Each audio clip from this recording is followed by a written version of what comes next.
Hey, it's Jordan with Status Coup. Delighted to be joined by Danyelle Holmes. She is down in Jackson, Mississippi, and a member of the Poor People's Campaign down there. Has been very active in the water crisis there that has really fallen out of the national news headlines. She's been very active in working on poverty, racial justice, social justice, and now, unfortunately, there's another horrible story. Um, Unfortunately, not surprising either. Can you kind of talk about this? Just the headlines are kind of stunning. They found 215 bodies in unmarked graves, only with numbers attached to the bodies, behind a city jail. And reports are that it has an incredible smell, stench behind that jail. Apparently, they didn't bury the bodies with embalming fluid. They were buzzards, kind of predator type uh, animals flying above. Just total lack of dignity for these bodies. Um, and one of the deceased was a gentleman that was hit and killed by a police car, and his mother started looking for him and making noise about this in March of last year. The police claimed that they tried to get a hold of her, but obviously not too hard. Yeah, thanks, Jordan, for having me on today. And it's very unfortunate what happened to Mr. Dexter Wade. I have been in touch with Miss Betterstein Wade, the mother of Dexter Wade, and have been very supportive in that. This 215 body tabloid caption that is circulating around the media, that's a very false narrative, right? Pauper graves are legal in the United States of America. Pauper graves are used across this world, not just in the United States. There is a state law that governs how counties and the handling of unidentified bodies, unclaimed bodies of individuals who are deceased, right? And so when we talk about how the bodies are buried, we must go back to the state law and what Mississippi state law says about how counties are to handle the bodies of unidentified or unclaimed individuals. Now, the number actually at the pauper's grave that sits at the Hinds County on the property of the Hinds County and right behind the Hinds County Detention Center, and not bodies that have been thrown behind a jail in the city of Jackson, right? Or Jackson, Mississippi jail. Number one, I want to be clear that the city of Jackson doesn't control or bodies of individuals who are deceased, right? That is the responsibility of the Hinds County Coroner's Office.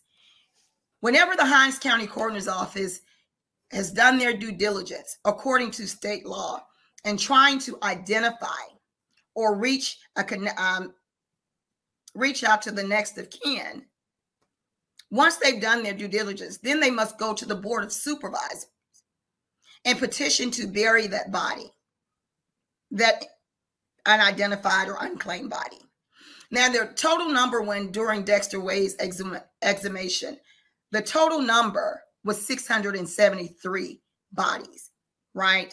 It was not 215 bodies. Wow. They were only given, Miss Wade's family, legal family and team were only given access to 215 on the list of the 673 individuals that are buried in the pauper's grave. These are not just individuals out there that have been hit by a police officer, or they're all gun violence victims, or folks are just dumping. No. Now, I can't tell you what level of outreach that the coroner's office has tried to do to identify next of kin. I don't work in the coroner's office. But what I can tell you is that the way that the coroner's office has operated, how the state law allows and what they allow for the county to even invest in the burial of the body, that state law is very immoral and unjust.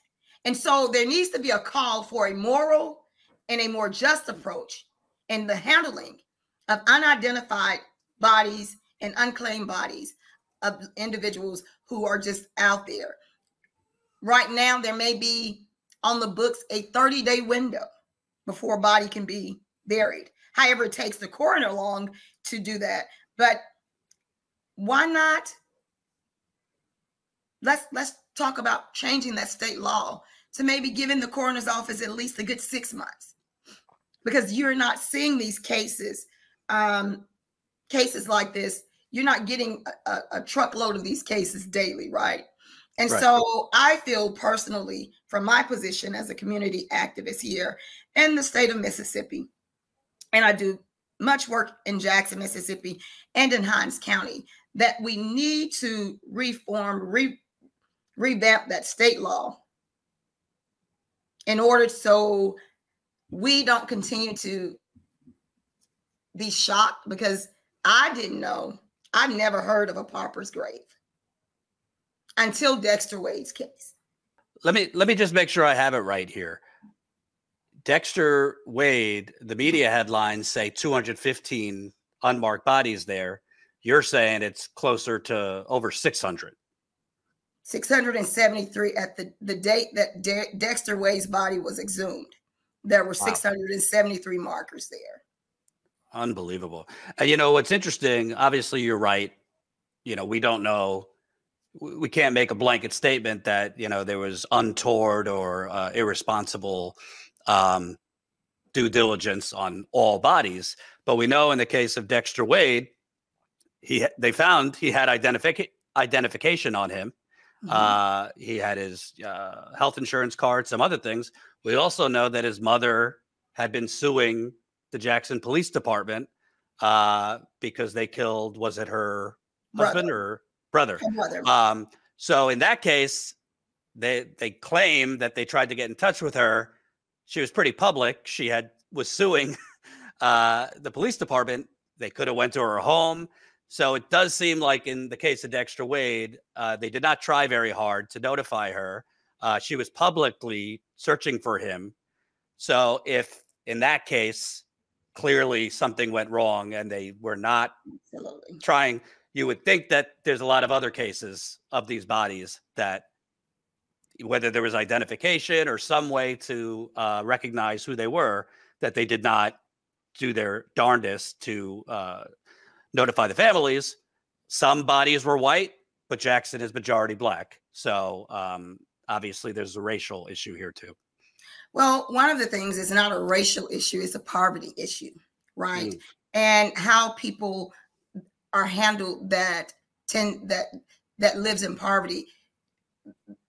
The just throwing away of bodies, you know, no regards for individuals, poor, whether you're black, white, or brown, you know, and that has been a long history of Mississippi. There's still even this state law that I'm referencing that allows the coroner's office that governs how the bodies of unidentified and unclaimed individuals. Consider this as a Jim Crow law, one of the many Jim Crow laws that are still on the books of the state of Mississippi. There must be a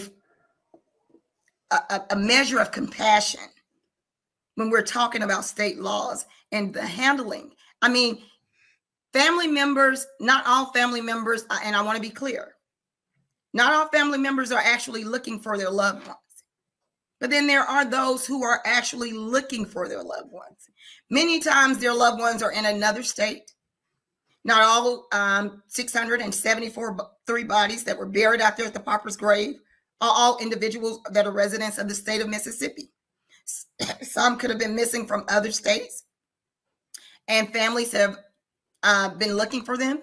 However, they, like myself, didn't know that there was a such thing as a pauper's grave, and that their loved one could be buried in another county in a grave that they know nothing about, because they have been, there was no way for the coroner's office, or if it even fell into the hands of the police department, to identify them. Now, Dexter Wade's case, I'm still puzzled as to why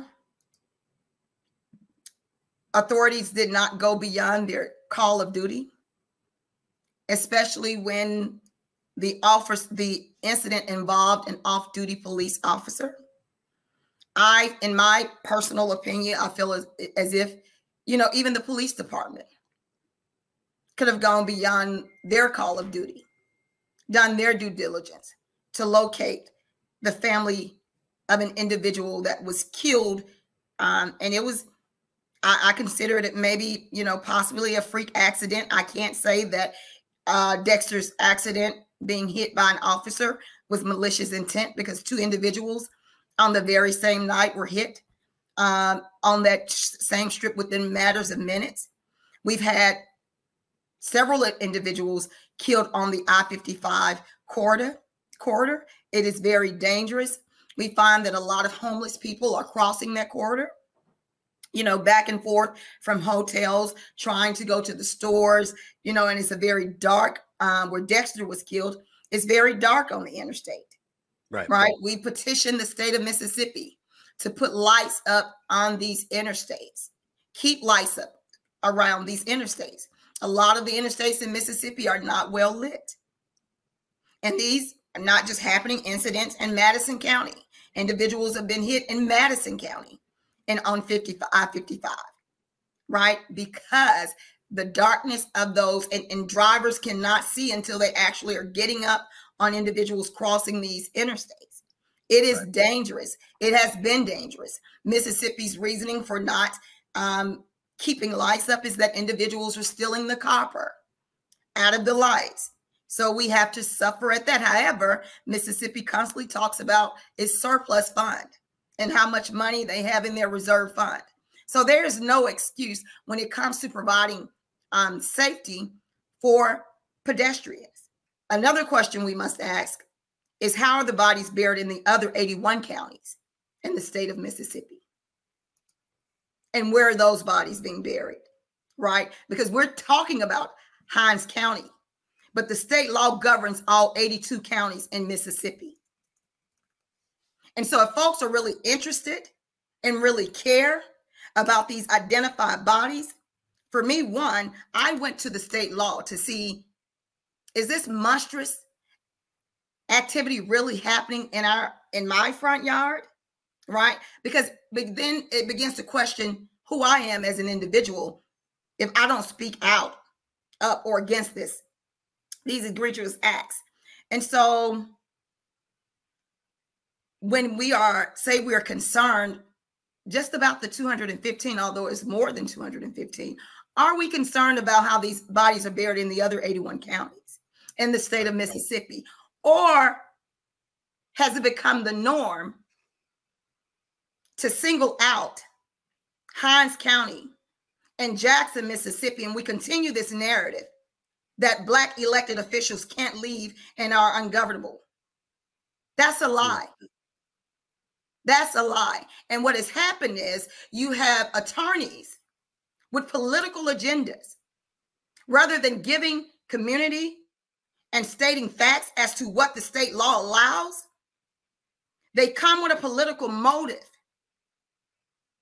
of their own self-interest and not the interest of those families and individuals that are buried in that grave. Right. I also think a broader question, whether it's in Jackson or elsewhere, is what is the process and how hard are authorities trying to make identifications of these bodies? The state law, and in some parts of the state law, it says that the county coroner, and I'm going to paraphrase this, but must send out a public notice. It doesn't give specifics as to what a public notice look like. A public notice can be anything. I can go to Kroger and put up a notice on the billboard, on the public billboard, and that could be considered a public notice. If the public notice is even going to the newspapers, how many residents are still getting hard copy newspapers? How many residents are going to search online through all the fine, small writings and the public notice section looking for their loved ones' bodies? And even if it's unidentified with no identification, what does the description, how are we governing pushing out the description of these individuals. As a child, when I was coming up, I remember clearly on the news when authorities could not identify individuals, they would provide a sketch. And they would run it across the news and say, we're looking, trying to identify an unidentified body or something of that nature. But I recall these sketches being done coming up as a child. But one of the bigger, broader issues is that there's not even federal regulations on the handling of unidentified or unclaimed bodies. And so states are able to make laws across this country as they deem fit in the handling of unidentified and unclaimed bodies. And so I'm going to always go back to what the law states, because it's the law that will hold these individuals accountable. I want to just say this. Mississippi is a conservative state. And our state leaders, conservative state leaders, have attacked Jackson, Mississippi, and Hinds County from every angle, you know, right? We've seen the division, we've seen the hate, but you have not heard the governor, the lieutenant governor.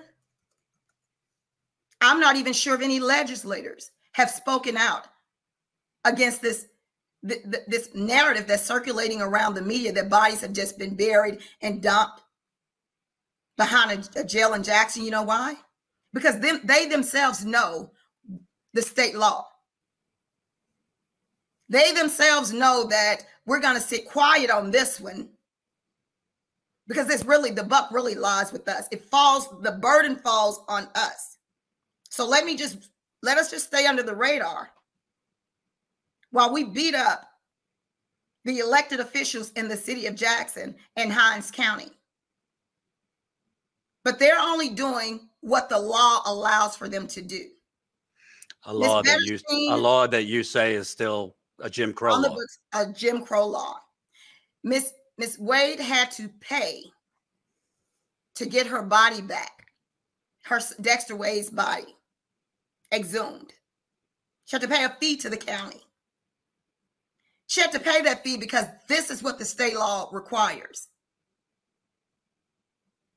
So it's not a matter of, oh, Hinds County was so horrible and cruel, they even made her pay for her to exhume her son's body.